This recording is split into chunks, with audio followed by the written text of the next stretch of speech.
and I see that it helps with a lot of different aspects of what you're going to be doing.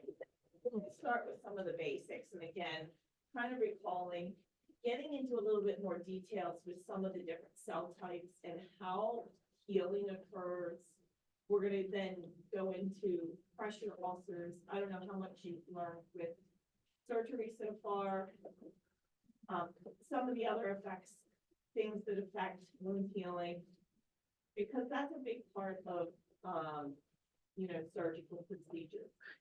Then we're going to talk about a few of the other things that occur, especially with respect to hemodynamic instability and changes in our hemodynamics that can lead to other periodic mortality, including diabetes, coronary syndromes, and even heart failure. Okay. Yes, it's a short paragraph, but there's a lot more in some of the slides, so we're going to spend a little bit of time on it. Okay. And I know you've covered some of this even in emergency medicine lab with some of your wound healing. Right, and so are you enjoying suturing? Yeah. It's fun, isn't it? It is fun. It's very rewarding when you're in the clinic and you repair a wound and it looks beautiful and they come back and you take the sutures out and it's just like gorgeous, it's very rewarding. So it's something you'll be doing a lot of as a PA. PAs are always like, grab, hey, can you go suture this patient in this? Can you go suture this scalp wound? Can you go do this? Can you do that? So, in addition to seeing all your patients, you end up knowing a lot of the procedures too for other providers. And, it's just fun. It breaks up the monotony and you get to use your skills. So, we're going to start with tissue repair and wound healing. And you've probably seen something like this. And we'll go into each of these stages of the process. Okay. Realize that tissue repair overlaps with the inflammatory process. So we've talked ad nauseum, and I told you these patterns you're going to see again and again and again and again. And that's what's happening here, even with tissue repair. Because when you have damage to tissues, it's going to release, the stuff inside the cell, which then is going to stimulate that inflammatory response to then help clean up the debris and then prepare for new growth.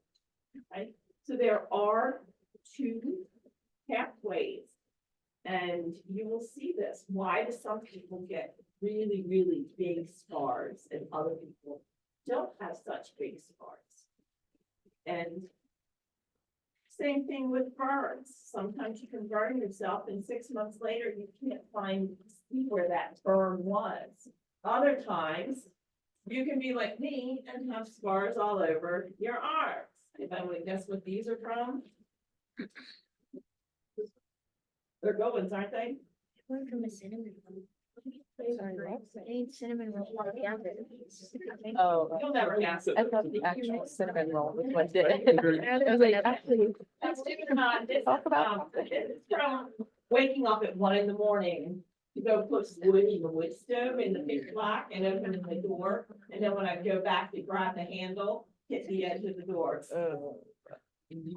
Yeah, that's what that was, a bad burn. There were two. I didn't do it once, I did one time.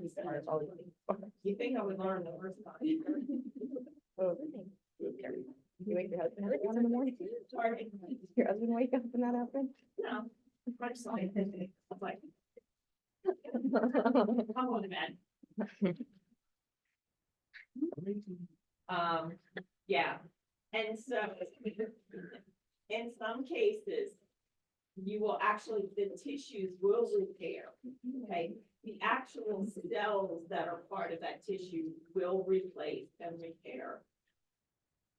When you damage and you have a significant damage to not just the cells, but also the extracellular matrix, and down to those depths, that's when you'll see this replacement with connective tissue because you damaged too much of those precursor cells.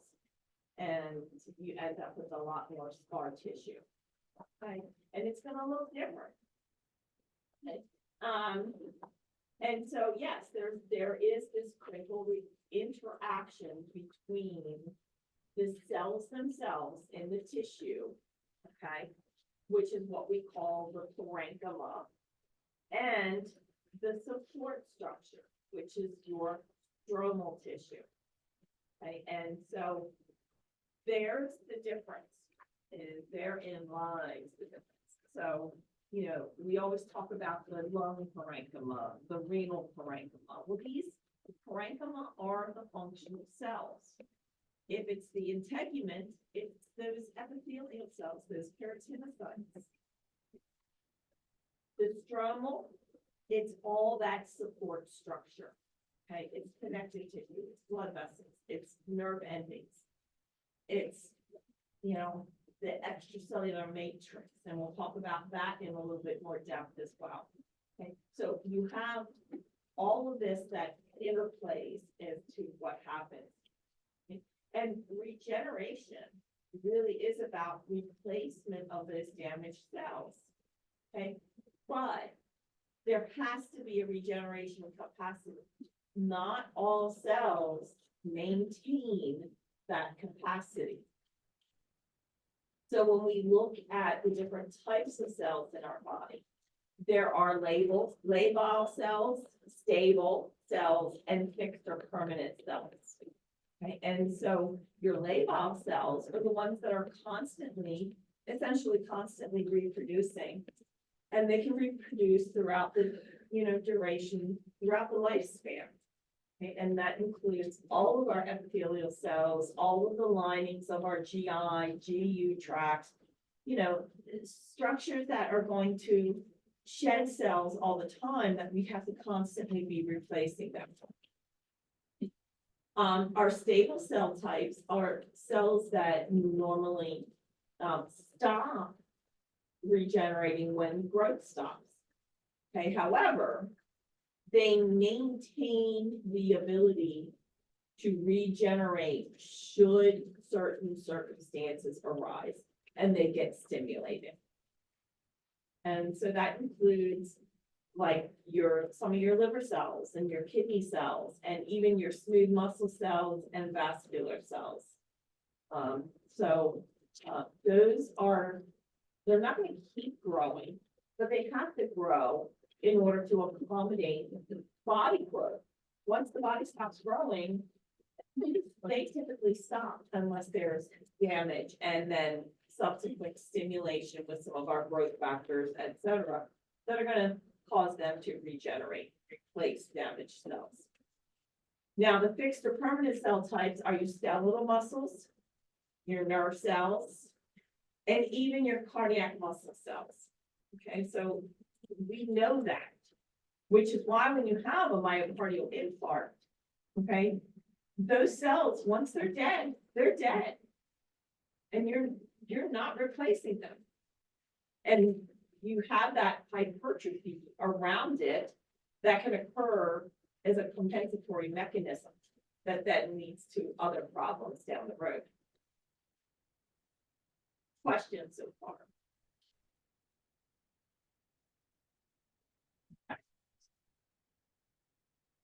Yes, I have the picture today.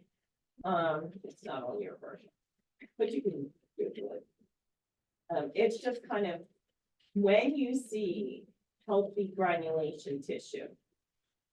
Does anything look wrong with this particular lesion?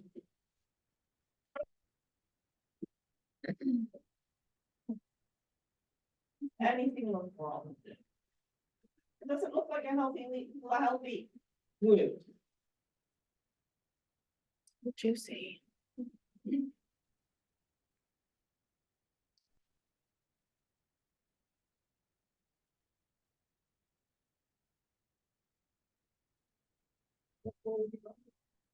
I'm asking a question. Is that someone's ankle? All right, Is that someone's like the back of their ankle from a shoe or something? I don't know.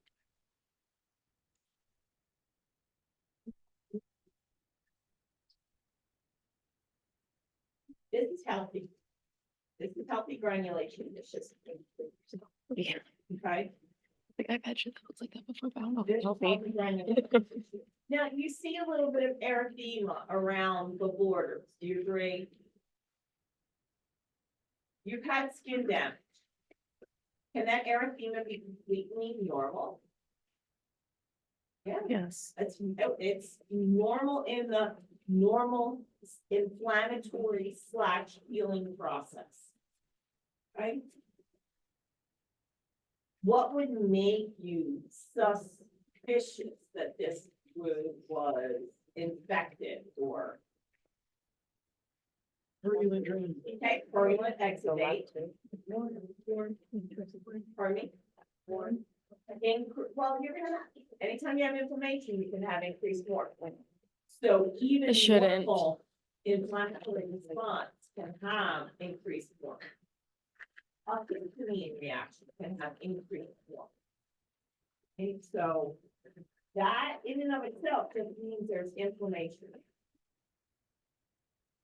Doesn't mean that there's infection.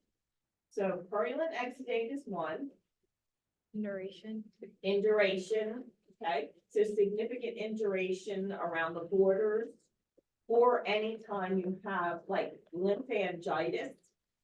What's lymphangitis? What do you see when you see lymphangitis?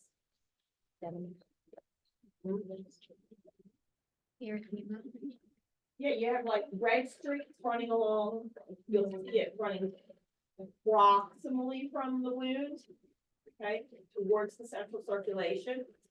And that's usually evidence of, that can be evidence of, infection. So,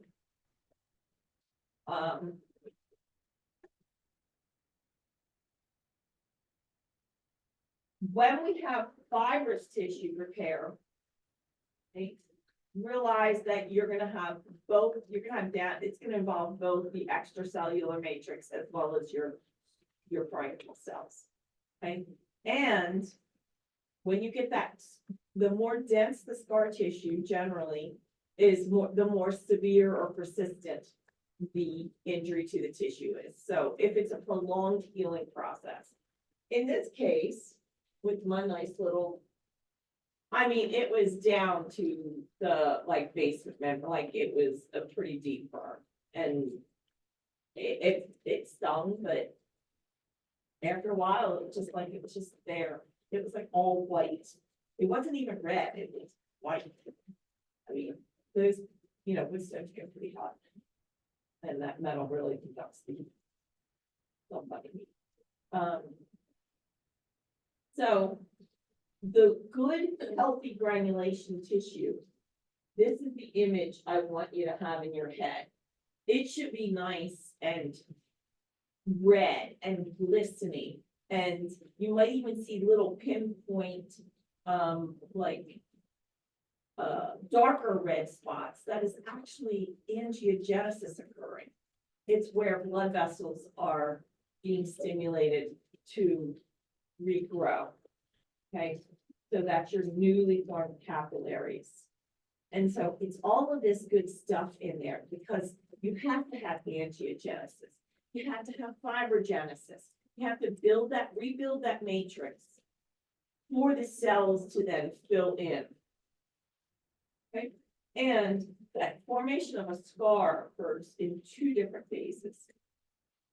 The first phase of it is when you have the fibroblasts that are kind of scattered throughout your tissue. They're going to kind of migrate to the area of wound, okay, so that they can start doing their thing and producing. They're going to start secreting fibronectin, hyaluronic acid, proteoglycans, and even collagen. And the proteoglycan, all of this is going to become that glistening kind of, substrate for angiogenesis and as well as the reproducing keratinocytes. Okay, and then you get the so you get that whole deposition of that extracellular matrix. Okay, then you start to have healing that occurs.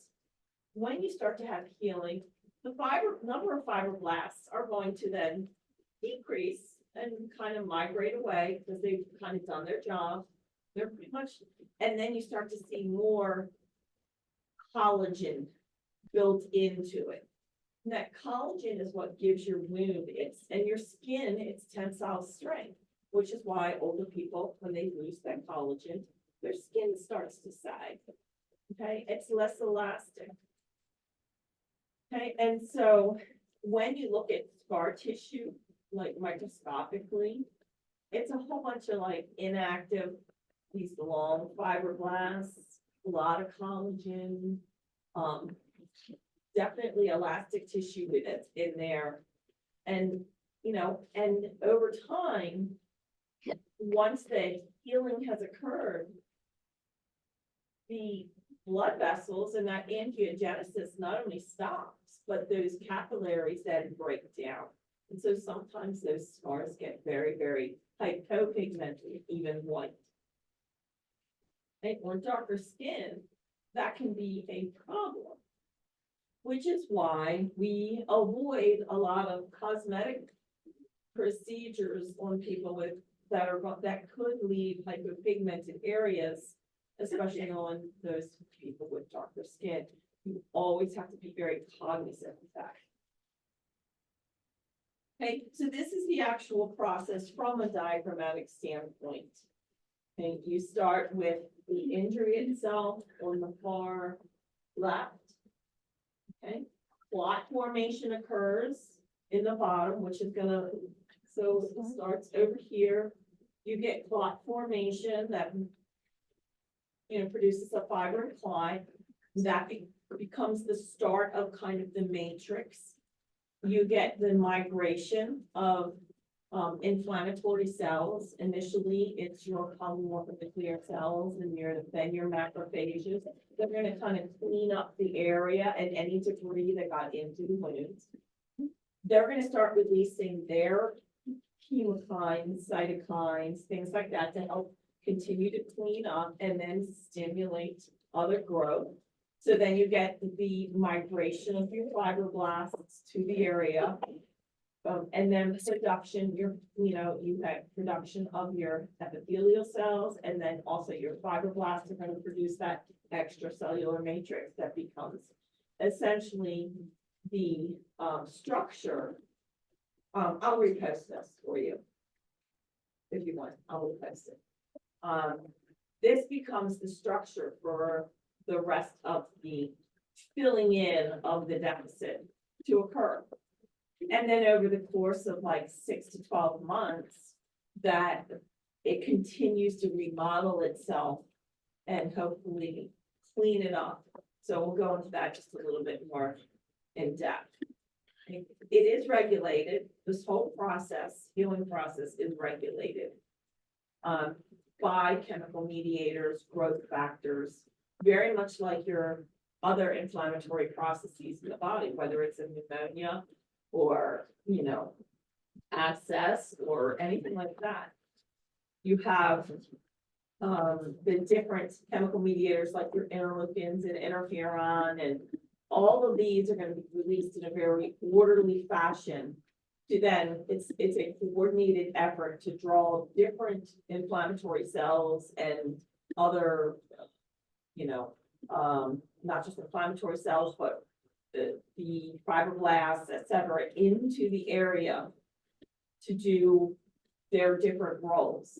It's sort of like when you have if you have a hazmat thing. Anybody here going through like hazmat training, you're like, yeah. And so there's a process, and there's definitely a triage system by which things occur, and it's very orderly when it's done properly. And so there's all different growth factors, as you very well know, that are then going to trigger your reproduction of your labile and stabile cells. Okay, and so the extracellular matrix itself has three big components to it. Your structural proteins, which are very fibrous, that's your collagen and elastin. Your water hydrated gels, which are your proteoglycans and hyaluronic acid. And then your adhesive glycoproteins, which are fibronectin and laminin. And so they help things kind of stick together. It's like the glue that keeps all the pieces in their proper places for the filling in of the deficit. There are two basic forms, the basement membrane, which we've talked about in derm.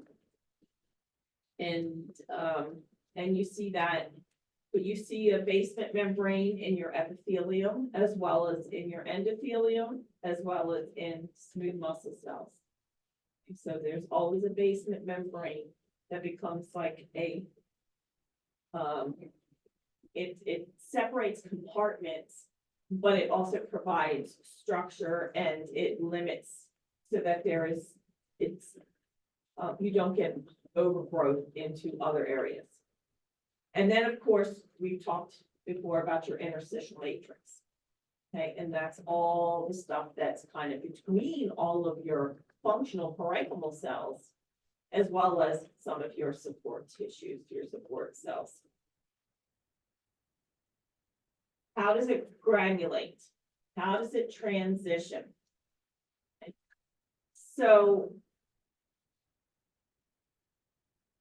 it's all about changes that occur along the way as different components are drawn in and different secretions, etc., occur. The extracellular matrix is actually going to change in its composition from the beginning of the healing process to the end. So the composition of all that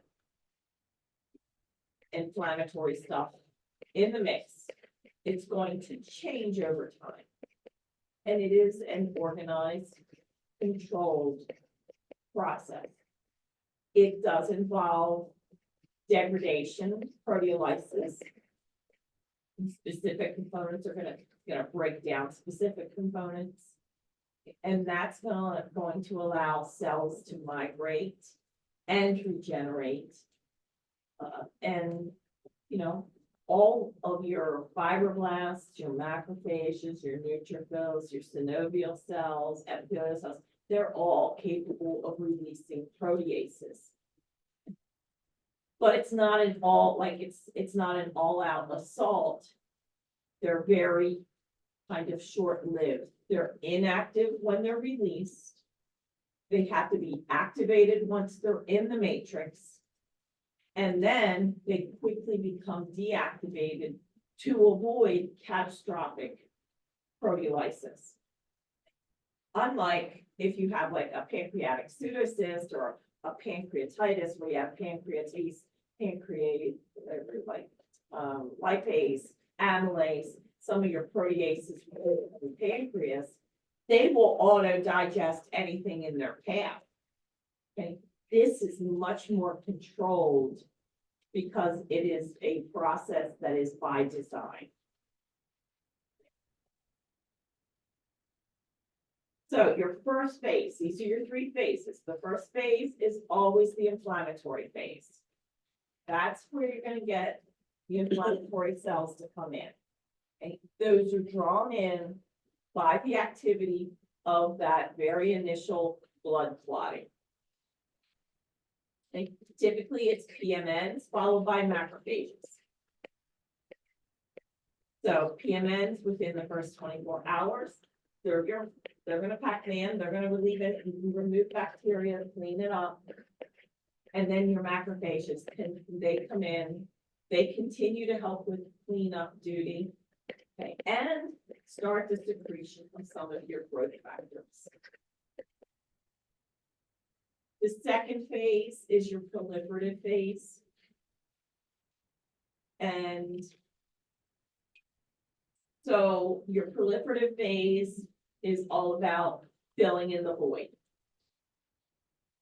And that requires the stimulation of your epithelial cells, if we're talking about epithelial wounds. It involves the fibroblasts to fill in the matrix. Okay. Stimulate those, you know, and produce that matrix for the epithelial cells to then kind of stack and do their big fill in the gap. Produce that matrix. And then comes the wound contraction and remodeling phase. Okay, and this starts to occur about 3 weeks after the initial wound. And this is in an average healthy adult. And yes, it can last 6 to 12 months. So when I suture people in the ER, I would always say, look, what you see now is not what you're gonna see a week from now, is not what you're gonna see 3 months from now, is not what you're gonna see 6 months from now. This is gonna continue to remodel itself. So be patient with it. And so during that remodeling phase and wound contractions, that's when you start to actually have to break down some of that, those new capillaries that we now no longer need.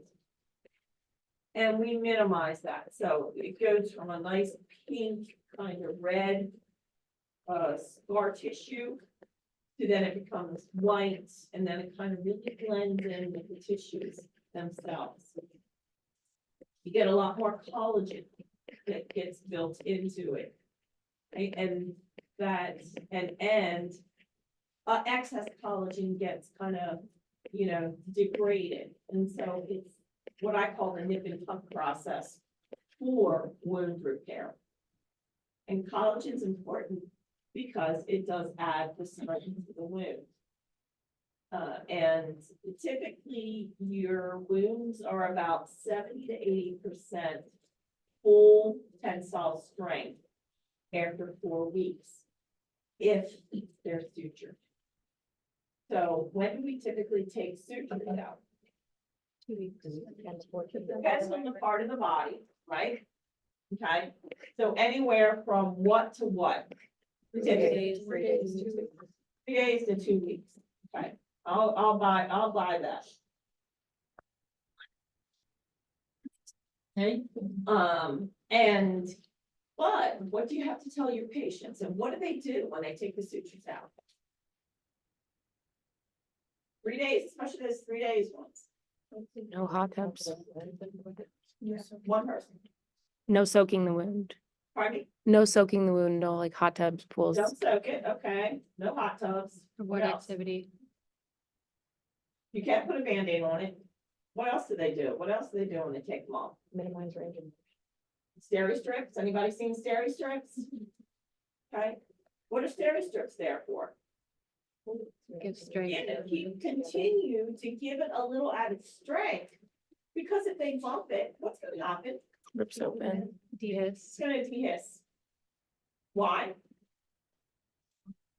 Doesn't have the collagen yet. We're only 3 days into it.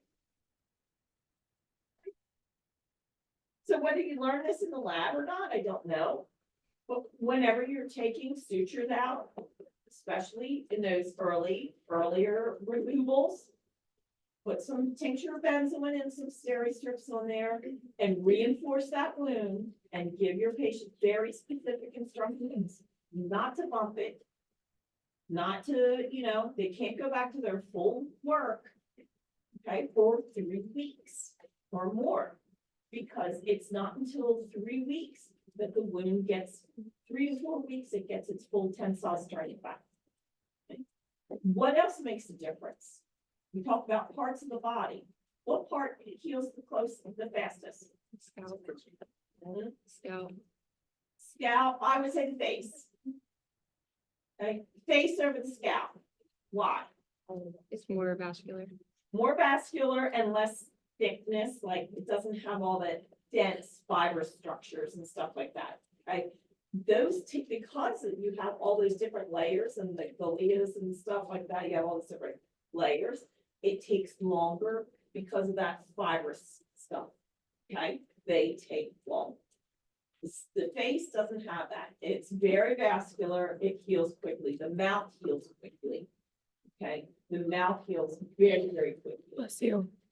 Okay, mucous membranes. It doesn't have that thick epithelial cornea, what's it, keratinized epithelial layer. It heals very quickly. The furthest away from the heart, the blank, the healing. The longer or slower, very good. Okay, why? That makes sense. It's doesn't get the same blood flow, it doesn't get the same flow. Okay, and so, yes, highly vascularized tissues heal much more quickly.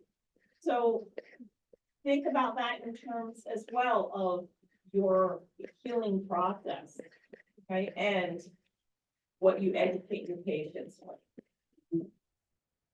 Questions?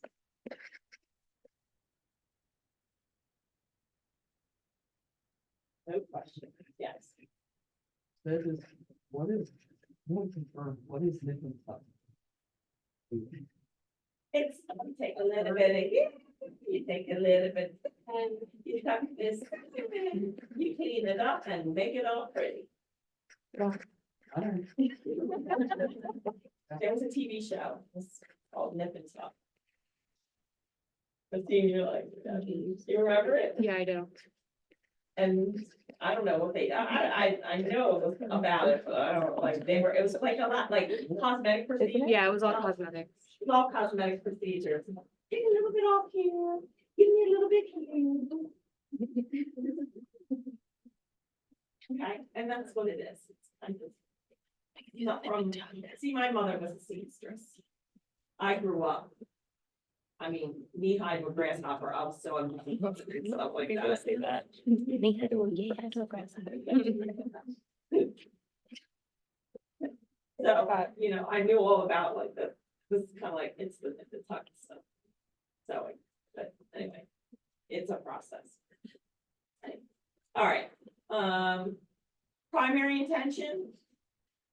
You know all your different primary intention, secondary intention, delayed primary. Do you understand those and do you understand why? Talk to me. I'm here to help.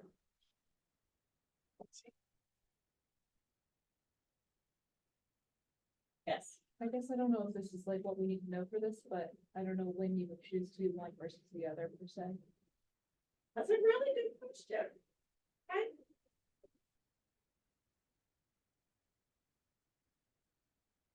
What else?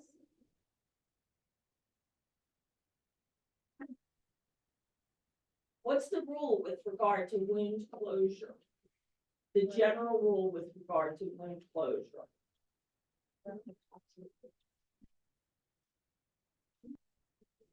Yeah, that's what I'm saying. Okay, you don't close it if it's a bite. I hear 24 hours. Make sure it's thoroughly clean before you do- Pardon me? thoroughly irrigated before you switch. That's just it. Is it across the board? You have some general guidelines. By the way, I did my master's thesis on all this kind of stuff.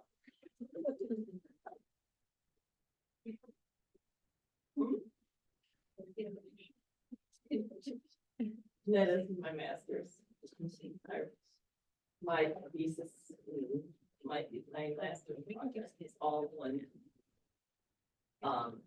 Best practices in wound. Yes, wound repair. So, they're guidelines. They're true guidelines. Okay, if I have a young female who came in and it's been 30 hours and has a very clean laceration on the face, am I gonna close it? Probably. If it's clean, I will irrigate it, I will debride it, and then I will close it primarily. Okay. If it's dirty and it's 6 hours old, Am I gonna close it? Who would close it if it was dirty and it was only 6 hours old? Good. I wouldn't either. Okay? But what could you do? Irrigate it. Put the patient on some antibiotics, have them come back the next day, put a clean dressing on it, have the patient come back the next day after a full day of antibiotics and see what it looks like. If it looks clean, I will irrigate it. I will just trim the edges, clean it, and I will close it to promote wound healing and scar prevention. Okay, that's delayed primary intention. Can I close a dog bite? Yes, I can. And I have, and I will. I might not do it primarily. I might do it delayed primarily. And follow that same process. Irrigate, clean, dress, antibiotics, come back. What's it look like? If it looks clean, irrigate it again, debride it, close it.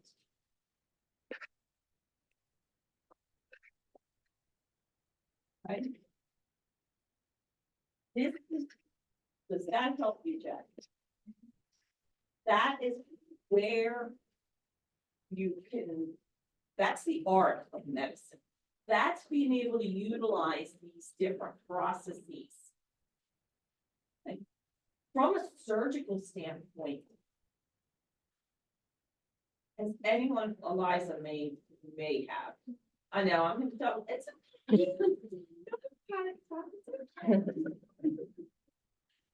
Have you seen anyone in the unit who has had surgery and they put retention sutures in but leave either the chest or the abdomen open? A lot. Why? Why do they do it? Tell me why they do it.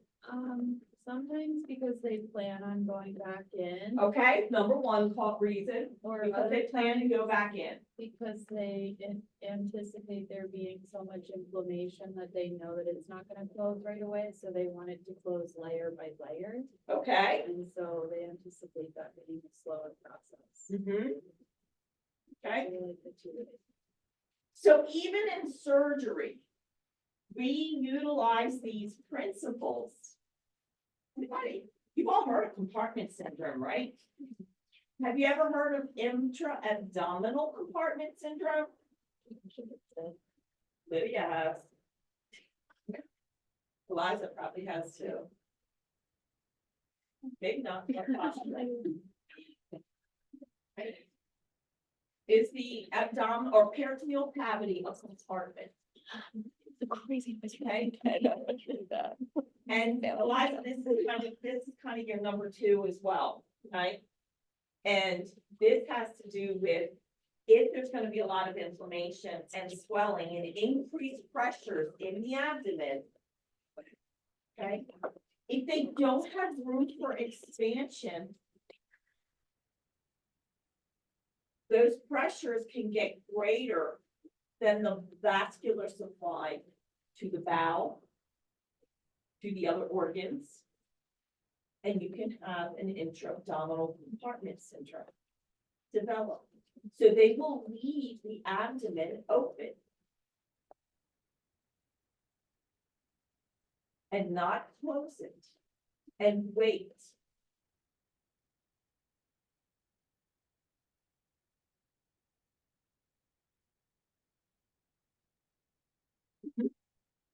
Yeah.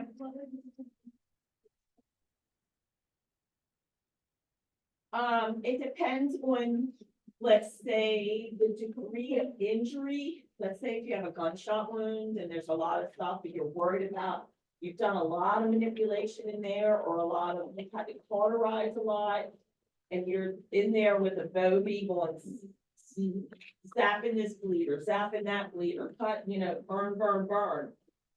Yeah, we're stopping bleeding, but guess what else we're doing? Damaging tissue. All of those zap, zap, zap, zap, zap are going to stimulate inflammatory processes. And how much of that is going on is what is going to then, create how much edema and that is gonna, and cells and stuff that are gonna migrate into that space. So lots of lysis of adhesions may lead to increased risk of an intra-abdominal compartment syndrome. So we utilize these principles, okay, to our benefit, to the patient's benefit. It's knowing that they exist and that you can do this, but you've got to start with clean edges. Does that make sense? Okay, you've got to start with clean edges. If you have dead edges, you put those two dead edges together, not gonna do very well. So, the scalpel is your friend, not the scissors. Not the scissors, but the scalpel. Nice, sharp scalpel blade will create a straight, very clean line that you can then put the two edges together, even, okay, and allow to heal.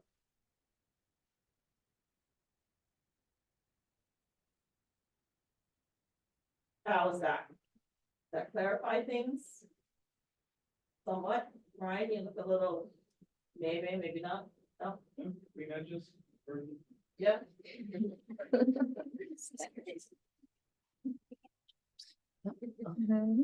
Secondary intention is when we have to leave things to heal on their own from the inside out.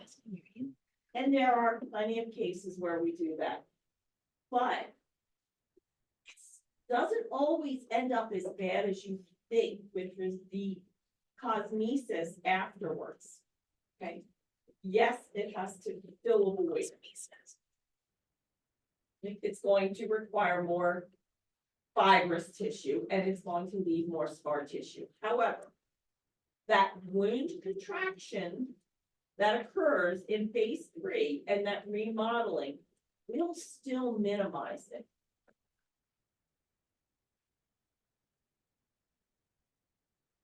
Just realize that over movable joints, that scar tissue can lead to deformities and contractures because it doesn't have the same elasticity.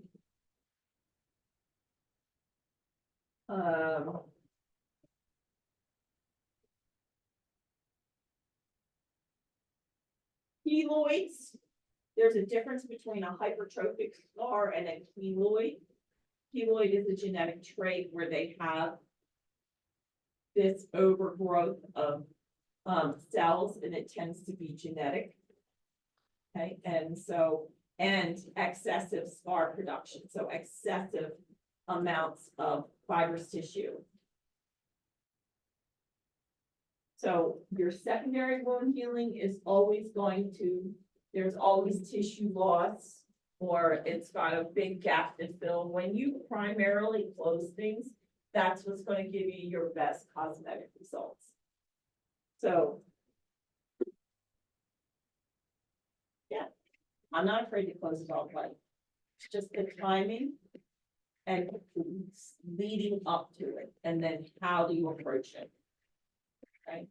I have taken a dog bite that has been macerated and literally cut out tissue, made a nice ellipse, and then whoop, and then you have a nice straight line instead of this jagged mess.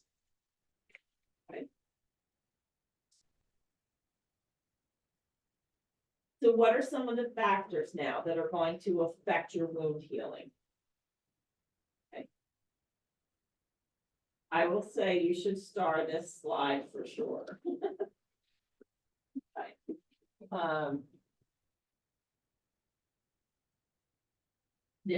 These are things that we've talked about, goes into a little bit more detail.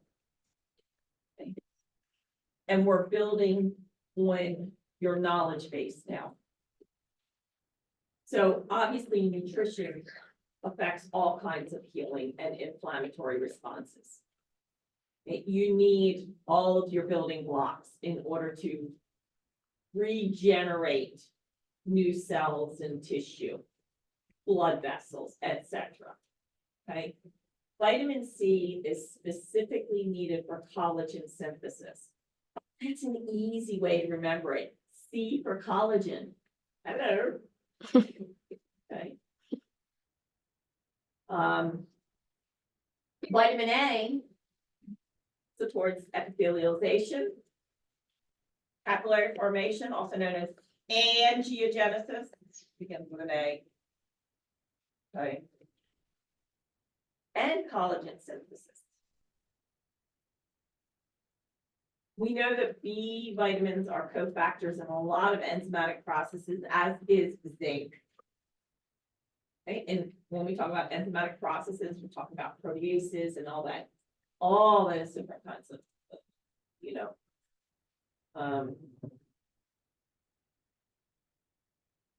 processes that go on to, you know, repair the damaged tissue. And then vitamin K, we know, is important in clot formation, and you can make your clot with K if you need to. Calcium is also important for the clotting. So, you know, malnutrition plays a role. So you know, there's nothing to say, you know, tell your patients, you know, if you boost your vitamin, B vitamins, and vitamin A and C, take a multivitamin, you know, or make sure you eat healthy, get some fruits and vegetables in your system. Okay, it really does help with joint healing. Blood flow and oxygen delivery. And we talked about that even just in location in the body. When you have patients who have venous stasis, or you have patients who have other arterial compromise, or poor myocardial function, it's going to affect their wound healing. So that leg laceration that you sewed up, instead of taking 2 weeks, it might take 3.5 or even 4 weeks to heal, to even epithelialize. Okay, so you've got to kind of, you take it one step at a time. I've had wounds come in and I take, you know, I'll have that leg wound and I'm like, look, I'm going to take out every other suture and I'm going to put series strips across it and I'm going to see what happens. And I want you to come back in another 5 to 7 days and then I'll take out the rest. There are no problems. Realize that sutures are foreign bodies, which goes down, we'll skip the inflammatory and repair. Foreign bodies can prevent healthy wound healing. They invite bacteria and they actually can impede with your collagen binding. That's why when you suture, having all your sutures too close together can actually impede your wound healing. Spacing is important because you need those collagen fibers to reach across the gap and mend. If you've got your sutures, your foreign bodies, boom, boom, boom, boom, boom, boom, boom, there's no place for that collagen. It's not going to get a good mesh.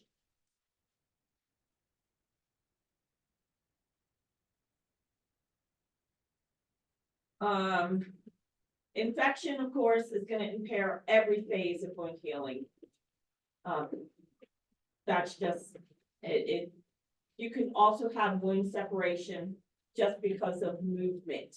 So anytime, like if you have a finger laceration or something on the elbow, something over a bending space, honestly, you either need to use like mattress sutures or you need to immobilize the joint to allow it to heal.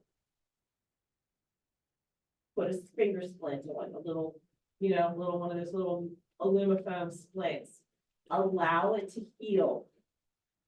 It, otherwise, all this movement, it's not going to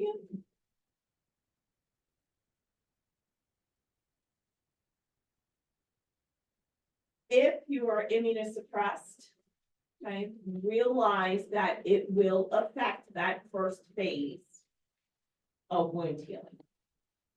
And it can delay that.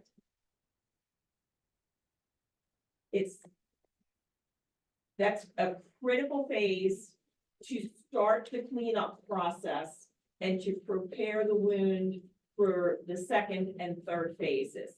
And also to prevent infection.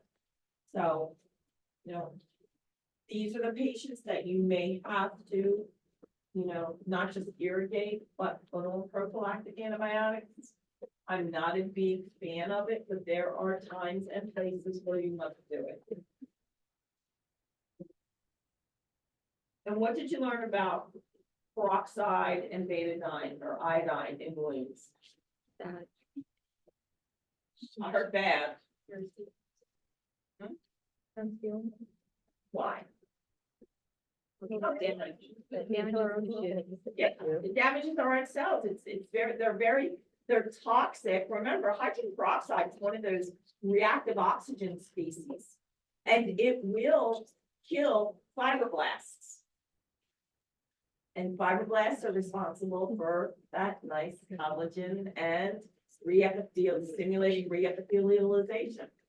And if you kill our fibroblast cells, it's gonna take a lot longer for the wound to heal. So we don't use hydrogen peroxide in a wound, nor do we use betadine. Irrigate, irrigate, irrigate. The solution to pollution is dilution. It works.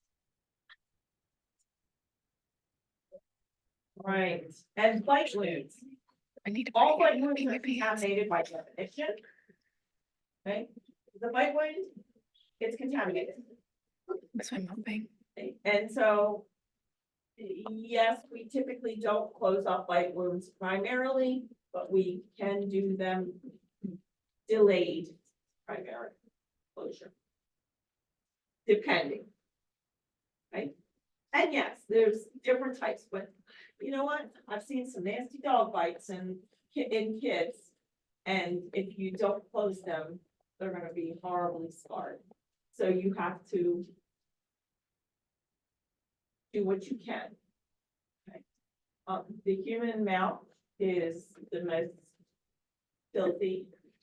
Right, and it's not just because you have potty mouth, it's because of bacteria. And there's a difference between the bite and then the maceration that occurs. And so that with some bites, it's more of a crush injury, which damages a lot of cells as opposed to a rip and tear. Right? And so that can also play a role in the healing process. All right, these are just some of the diseases that you might come across. And you should probably, at this point, start thinking about, okay, how do these affect my wound healing? Which parts of wound healing will these diseases affect? Diabetes, peripheral arterial disease, venous insufficiency, nutritional, and liver cirrhosis. Okay, so that's your homework. All right, time for a break. Be back at 20.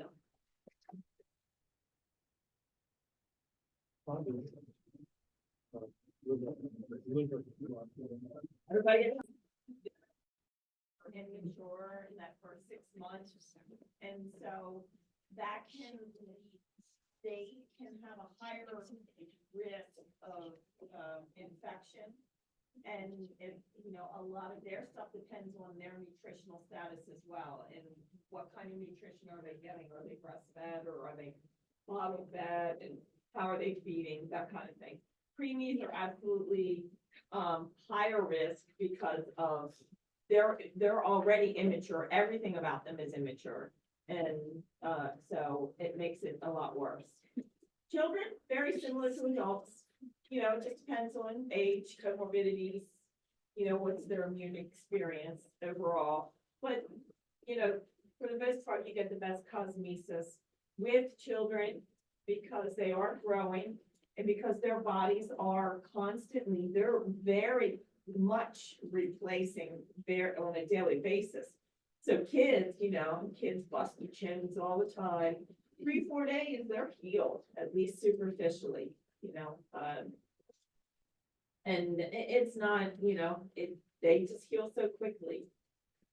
When you get to the older adults, that's when you have to really be concerned about, nutritional status, all those comorbidities that we talked about. They have less collagen production, so their wounds tend to take longer to heal and longer to gain that full tensile strength, even after you remove the sutures.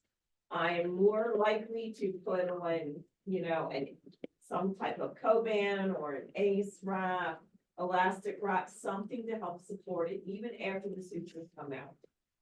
Okay, and so it's, and they have, their wound contraction is just, it's so slow.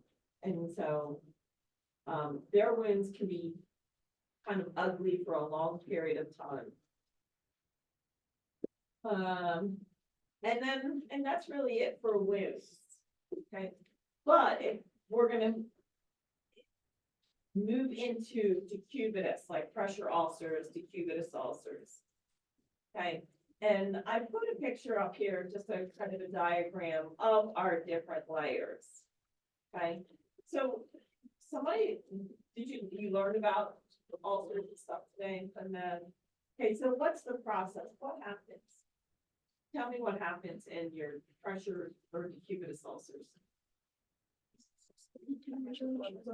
Pardon me? Is it ischemia? It is, it's totally because of ischemia. Okay, if you lean on your elbows for a long period of time on the desk, what happens? You get My pinky goes numb. My pinky goes numb. Go numb, yeah, you don't meet there, do you? Meet there, it's one of the boniest parts of your body, and you got that ulnar groove, that ulnar nerve runs through there. And RKO. so Maybe.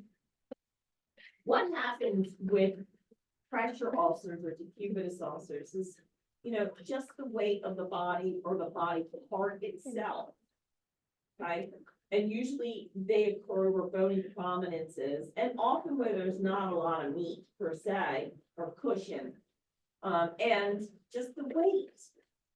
It's being sandwiched between a hard structure like the bed and, the bone on the top.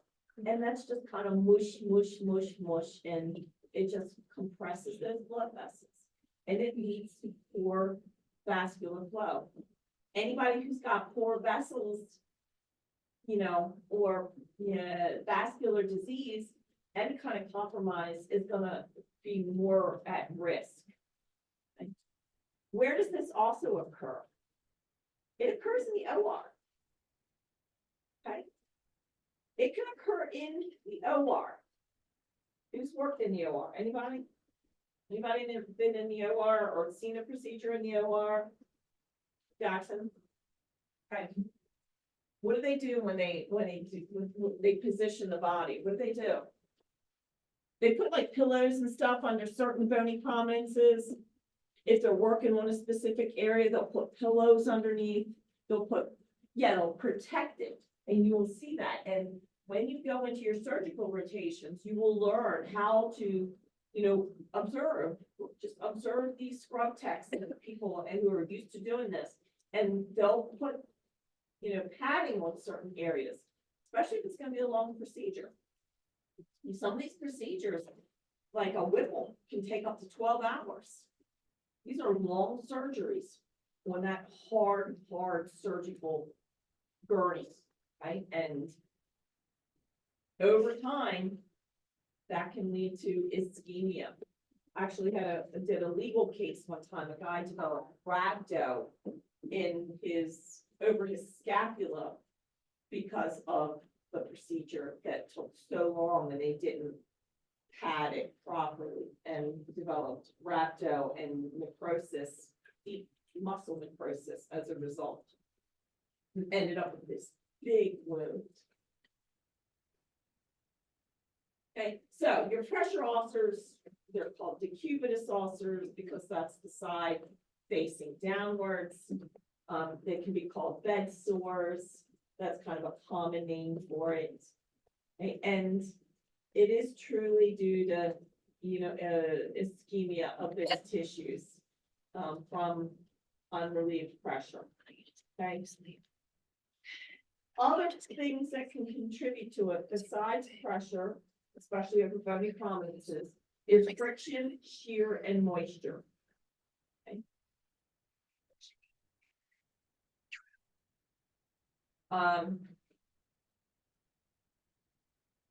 Older patients are especially predisposed to developing these. Why? Immobility. In integrity.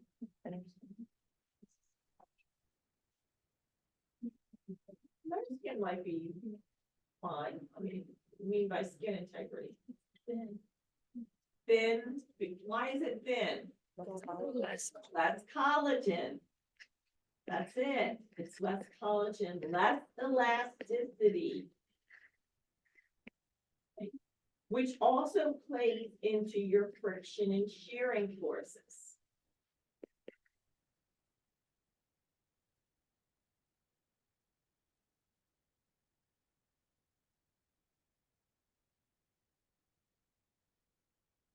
Talk about that in a minute. But your quadriplegics, your patients who are in critical care, and also those with hip fractures, they're also at a higher risk. Why? Immobility. Immobility, number one. Okay, what else? Limited height and position them, can't like sit, they cannot stay. Okay, so limited mobility, okay, limited positioning. Okay, quadriplegics, what else do you know about them? A lot of medication. Not always. So they have muscle atrophy, which is less need to protect, okay? And then, what else do they have? Catheters.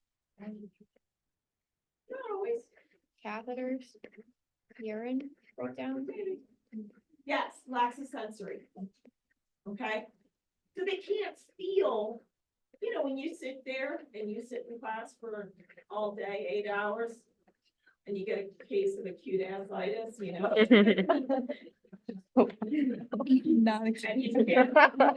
and you shift this hip to that hip, and you scoot back, and then you scoot forward, and you try to gain pressure. They can't do it, Yeah. okay? Okay. It is true, it is true. I make things practical, okay? You can crucify me if you want, but I make it practical. But that's really it. They can't feel, they can't move, they can't reposition themselves. Same thing with your patients in critical care who are intubated and often on propofol. Okay, sedated, intubated. They can't move for themselves. They can't say, oh, my butt hurts. My butt bone hurts. I gotta move. I gotta shift. Okay? It's a cognitive awareness. Same thing with hip fractures. Okay? You see somebody with a hip fracture, they don't want to move. How about your bariatric patients? Body habitus, what about it, Mickey? A lot more pressure. Tell me about bariatric patients.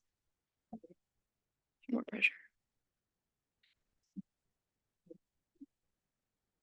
They got big body habits, right? What else do you know about it? That equates to what? Take it to the next level. That equates to what?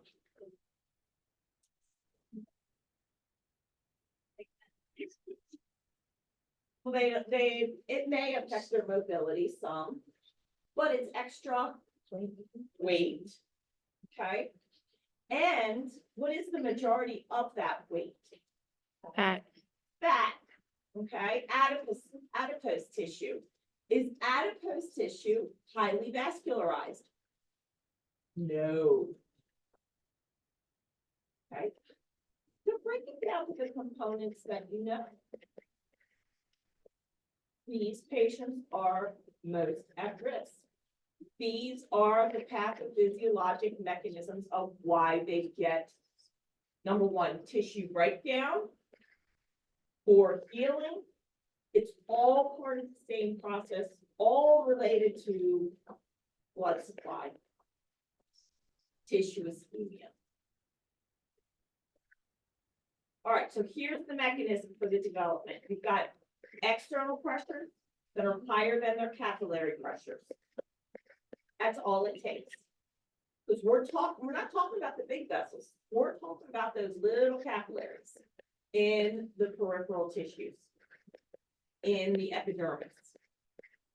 Dermis, not even the epidermis, in the dermis, below the epidermis. Okay. Over 2 hours leads to deoxygenation of those tissues and the buildup of all that metabolic waste of those cells. And that's going to lead to changes, irreversible changes in cell function that's going to lead to cell death. Very similar to, it is an ischemic necrosis, okay?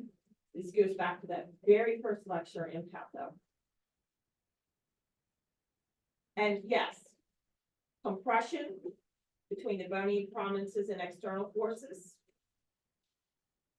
And what you'll see is the damage is very conical in shape, with the larger diameter closer to the bone. So the bigger damage is closer to the bone. What you see in the surface is small compared to what's down low. Anybody, I know there's some CNAs in here. So who's seen some of these wounds? And then they become these monster caverns. Alex, you have. Okay, Eliza, you have. Kelly, yeah, these are, yeah, they get huge.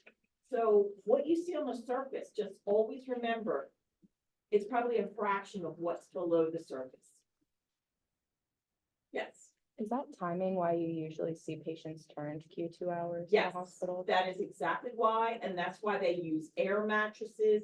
They have special bariatric beds, okay? Because they want to minimize that pressure, and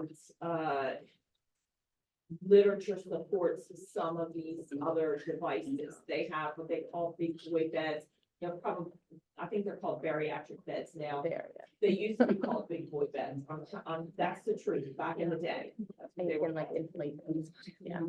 Yeah. We had something. And they have bariatric beds now that you have to order for that location.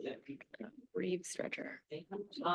Shearing forces, so this has to do with some of that collagen and that skin and the, you know, lack of that and that crepey skin that, older patients get.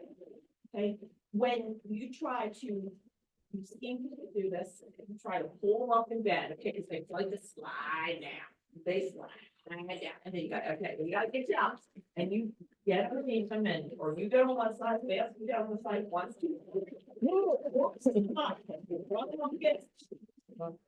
those shearing, because of that crepey skin, think about the friction that it's causing. Any moisture is gonna add to that friction. And it can create this tearing effect between the layers. Well, where are the blood vessels? At those levels where you're getting that shearing force. And it can tear those blood vessels and lead to ischemic changes there as well. So,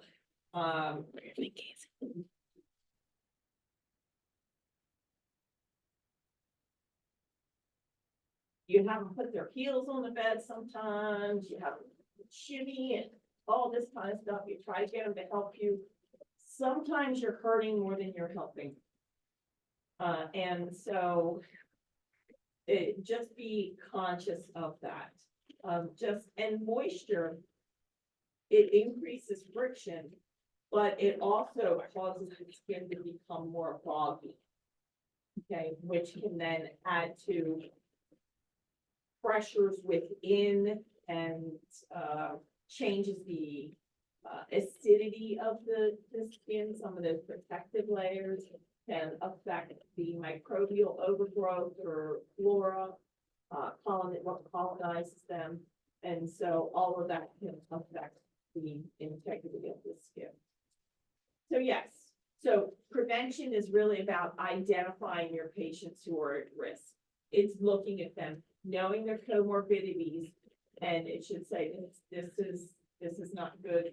This patient's a high risk, and then you order special beds, you order that Q2 turning, and things like that. Okay, and make sure that the patient stays clean and dry because moisture is a problem. Make sure they have all kinds of beauties and things like that, and pads, and they have all kinds of devices. So, and there are some protective barriers you can put on the skin as well. This is some of the nutrients. This is just a list. You know, I don't expect you to memorize this. The big ones we've already talked about. It's in your PowerPoint. Vitamins A, C, K, your zinc. Those are some of the big ones. Okay, obviously proteins are important for wound healing.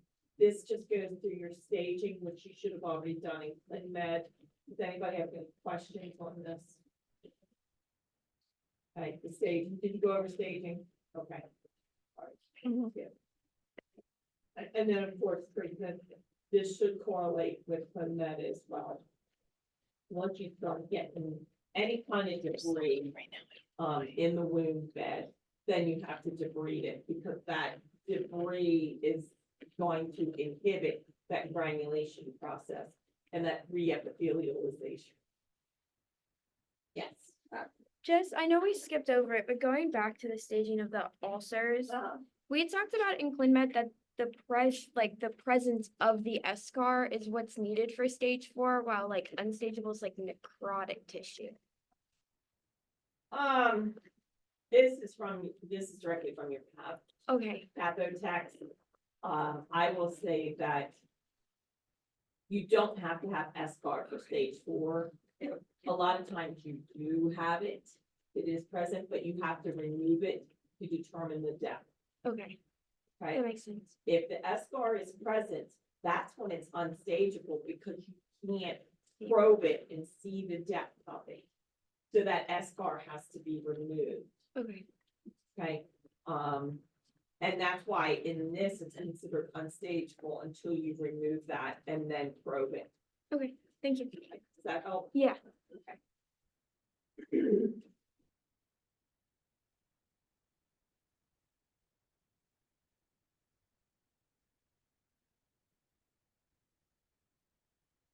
I think the vac dressings, the wound vacs are fascinating. That's a relatively new device, but it works.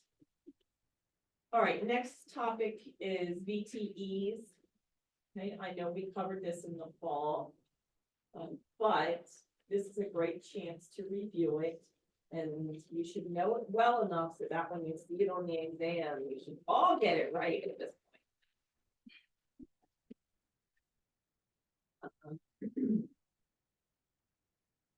In your perioperative, again, we're talking about perioperative, pathophysiology. Pulmonary emboli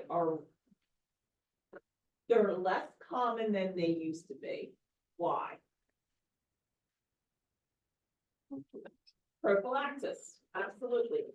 Prophylaxis. We now have evidence, we have drugs, we use low molecular weight heparin, and we prophylax these people so that they don't get VTEs.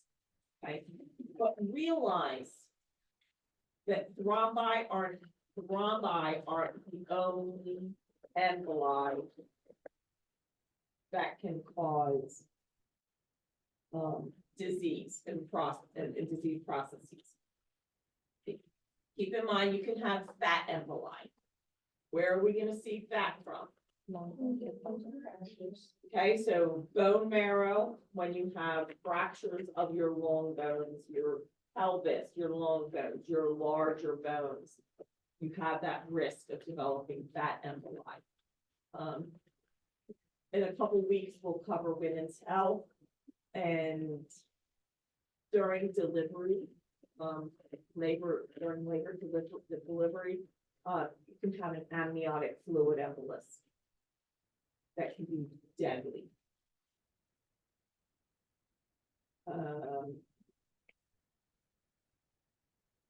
So there are a lot of things here listed that can cause embolic phenomena.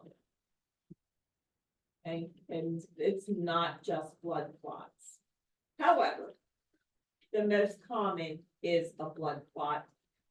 And remember your virtues triad of venous stasis, the endothelial injury, which occurs in every surgical procedure. Right? And hypercoagulable states, which occurs in every surgical procedure. Why is every surgical procedure associated with a hypercoagulable state?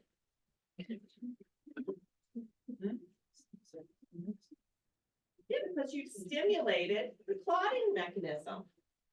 You've cut vessels, you've caused endothelial damage, which triggers the clotting mechanism.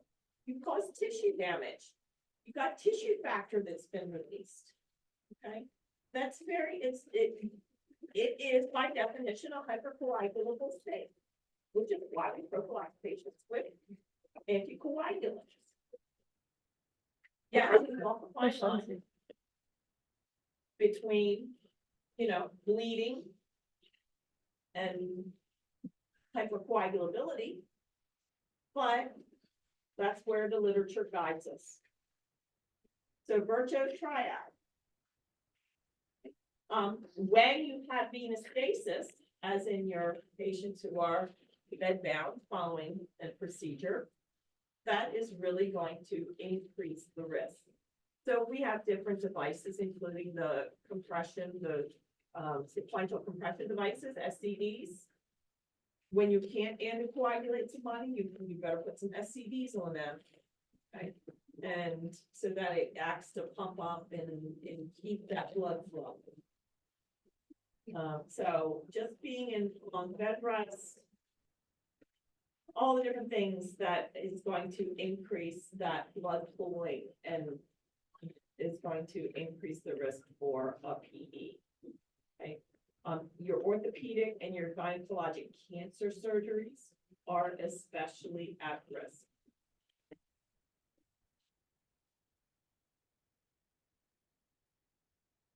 So in your hypercoagulability, what causes it? You think about all your thrombophilia, you think about any cancer surgery, those patients, especially, your cancers are created that morantic effect. And so you're going to have an increase in your coagulation parameters, and then of course, any high estrogen state. So, and so this just underneath there just talks about the different processes. So with your PE, you get some type, once you have a PE, that embolism goes to the lung. Here's what happens next. This is the pathogenesis. You've gone through the pathophys of what causes them. Now the pathogenesis is, it's gonna block your pulmonary circulation in the distribution of that pulmonary artery. And so the size of the clot, the size of the vessel, that's what's going to determine how much tissue gets infarcted. Okay, so it will block circulation to whatever tissue is involved. Reflexively, there's going to be vasoconstriction in that area to then divert blood to a different area. That means you're going to lose blood flow in that area. Also reflexively, the bronchi are going to constrict in that area because no blood flow means no oxygenation. We need to open up other areas where blood's going to. So it's gonna open other areas, but it's gonna bronchoconstrict in that particular area supplied by that occluded vessel. Okay. Once that bronchoconstriction occurs and you're no longer aerating the alveoli, they're gonna lose surfactant. When they lose surfactant, they're going to essentially adhese together because the surfactant is what decreases the air surface tension, keeps the alveolus open, alveoli. And when you're not getting air in, air out, bronchoconstriction, you're gonna lose that surfactant and it's going to adhese together and you end up with atelectasis and loss of gas exchange in that lung tissue. Depending on how much of your lung tissue is affected,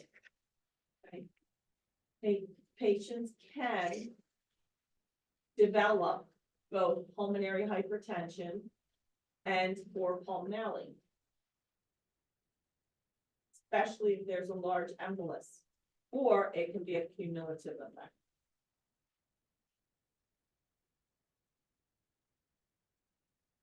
Or pulmonary is a sort of a end stage process at that point, and they're gonna develop, that means right-sided heart failure. So when you start to see that JVD and, you know, if dependent edema, et cetera, you know you're in trouble. You know your patient's in trouble. All right, so you know how to diagnose it and you know how to treat it. Okay, so that's just a review. Questions? Yes, Ruth.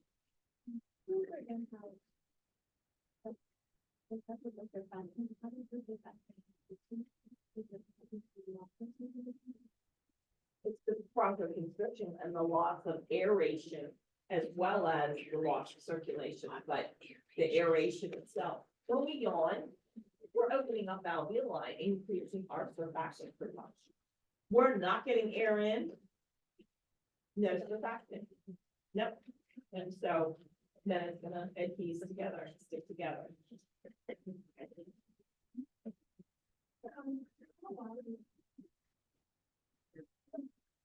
Not long at all. And again, it depends on this side. A larger A part is going to, all this occurs reflexively. It's just a matter of how large is the embolus and what size vessel and what's its specification, how much lung tissue is affected. But it will happen like very quickly. Okay, regardless. It's just a matter of how symptomatic is the patient is going to be based on the amount of tissue affected.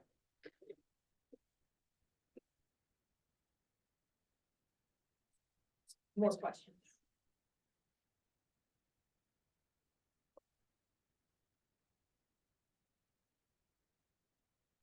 Right, moving on to cardiovascular complications.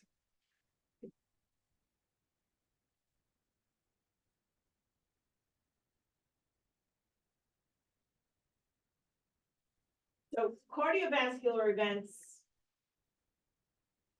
are relatively common in the perioperative state, especially in patients with underlying disease.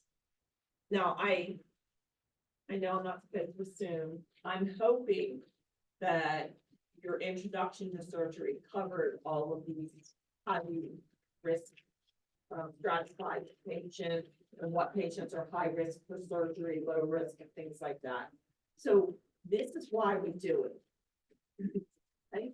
And so anytime we induce anesthesia, and I know Dr. Noel talked about all the induction agents and paralytics and all the drugs that we give, trauma itself from surgery, bleeding, all of those, even perioperative pain is going to lead to a surge in your catecholamines. Okay, so epinephrine, norepinephrine, what do?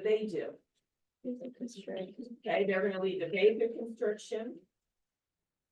What else? That's your alpha ones. Receptors. What about your beta ones? What about your beta twos?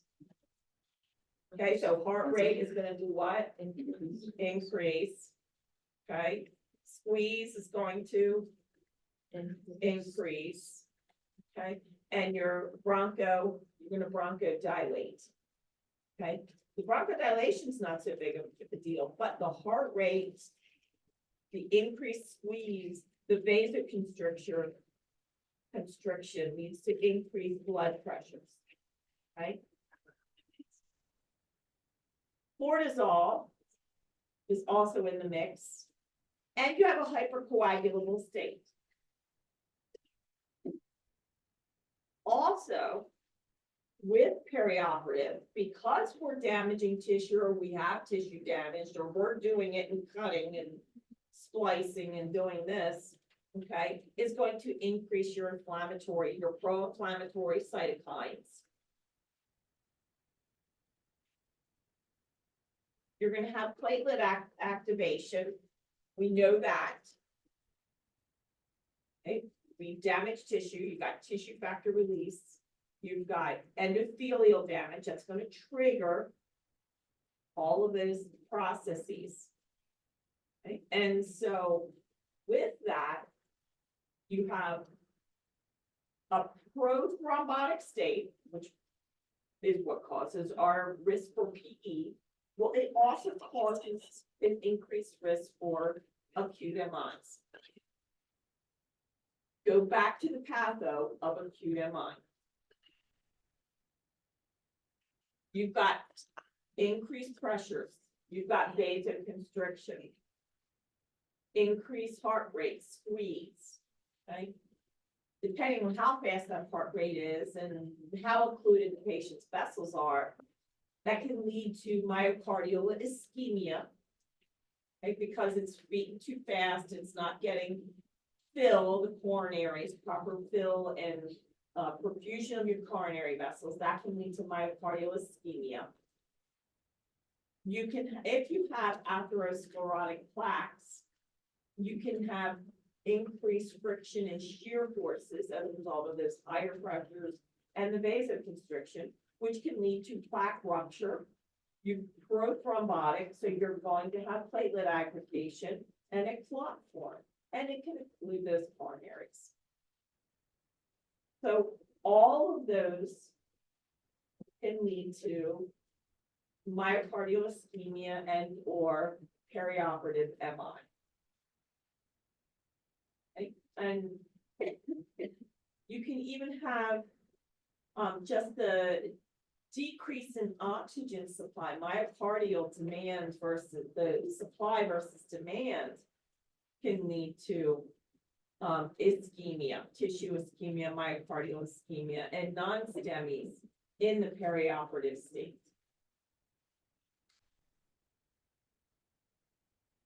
Aspirin, as we know, is a good platelet inhibitor. Okay. But what do we tell all of our surgical patients? Stop aspirin a week before your surgery. So realize that your surgical patients who are at risk are not going to be on their normal antiplatelet agents. Interestingly, there are some studies now that show putting patients on statins perioperatively actually can decrease the risk of myocardial events, especially for your vascular surgical patients and your high-risk patients. There are some studies out there that are demonstrating that. I don't think it's become a guideline yet, but something to keep an eye out for. As far as beta blockers, which is I mean, we have a big question about these. Okay, because we don't wanna override our sympathetic.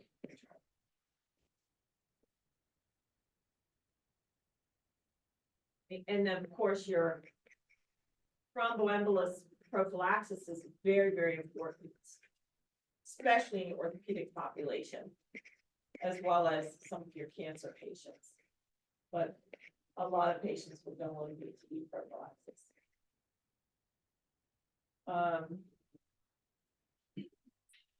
When we talk about perioperative or postoperative morbidity and mortality, okay, cardiac complications are the most common cause, more so than PE. And the mortality ranges from 3.5% up to 25%. So it's pretty significant.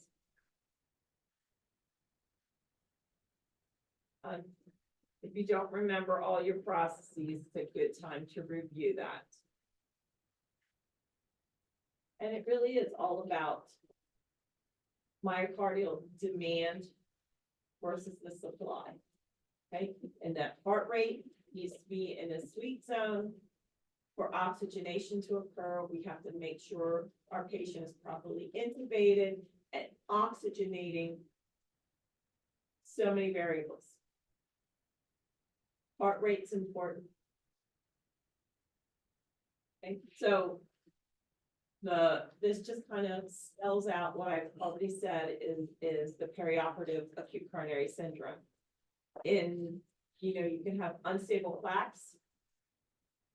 And so that friction and shear, that the sympathetic response to the perioperative conditions is going to lead to that shear stress and plaque rupture. And then you can end up with your platelet aggregation and thrombosis of your coronaries. Okay, and you're in a hypercoagulable state. Okay, you can also have, doesn't have to be unstable plaque. You can have just an supply demand of the myocardium. You can have imbalance in those.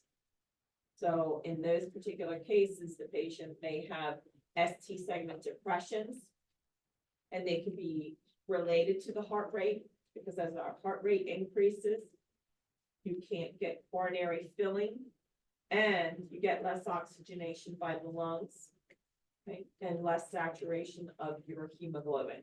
So increased heart rate can lead to myocardial ischemia, okay? And then you can actually see increases in their troponins.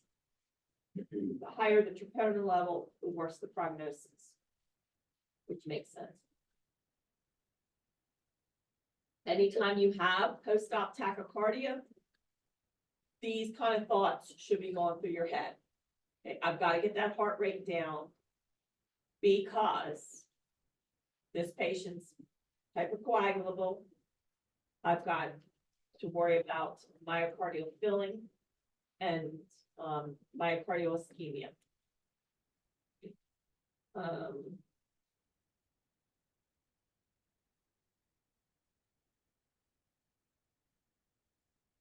Any kind of hypotension or hypertension, that can also add to the mix.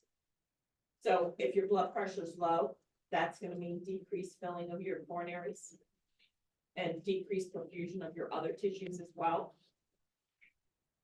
And then if it's hypertension, that's going to make your heart have to work harder, increasing your myocardial demand. And so if you can't meet that demand, you're going to have that imbalance. Anemia also complicates matters because of your lack of oxygen delivery. So if you don't have the red blood cell count to deliver the oxygen, then that's going to be an issue.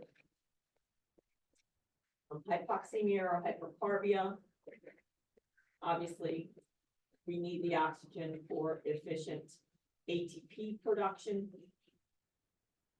And if you're hypercarbic, it's going to affect your hemoglobin delivery. And any kind of systolic or diastolic dysfunction. Right, so there are a lot of reasons. Any questions on ACS or myocardial ischemia in the perioperative state? No. Okay, so heart failure in the perioperative state. Patients who have heart failure are prone to developing an acute decompensation. Why? Tell me. Stress, just all those physiologic mechanisms we just talked about, hypercortisol, high catecholamines. What else do we do? What is it?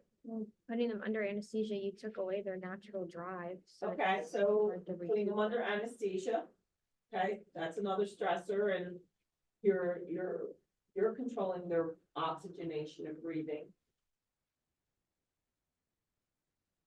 IV fluids. Heart failure is a fluid issue. Right? We give them IV fluids.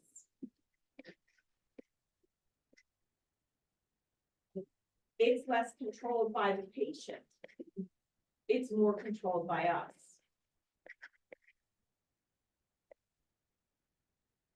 And we run a kind of very fine line about maintaining hydration status and blood pressure. Because some of these sedative agents that we give as anesthetics, what do? They can actually cause vasodilation, right? What's that gonna do? Drop the pressure. Okay, and then how do we respond as providers? We want the pressures up, so what do we give them? More fluid. Right? So we walk a very fine line with working with anesthesia to say, okay, what agents? This guy has heart failure, this guy has this person, not always a guy. So this patient has this. And we try to avoid some of those pitfalls, but it's not always easy. And when the pressure drops, we give more fluid. So we have to really critically watch I's and O's in your heart failure patients. Because iatrogenically, we are the ones who often put them into an acute decompensation. Know what their ejection fraction is. And realize that this is also a major risk for other cardiac events. Right? Your heart failure patients are at the highest risk. If they're, or when they have major procedures done. Even in minor procedures, your heart failure patients, that is an independent risk factor for cardiac perioperative morbidity and mortality.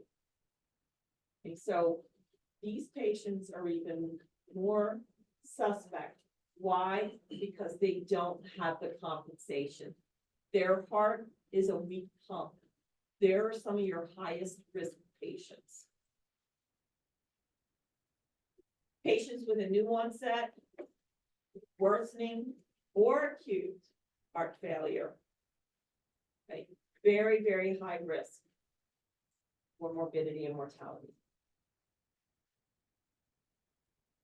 And the patho on this is going to be very similar to your acute coronary syndrome, but it's related to the weakness of the pump.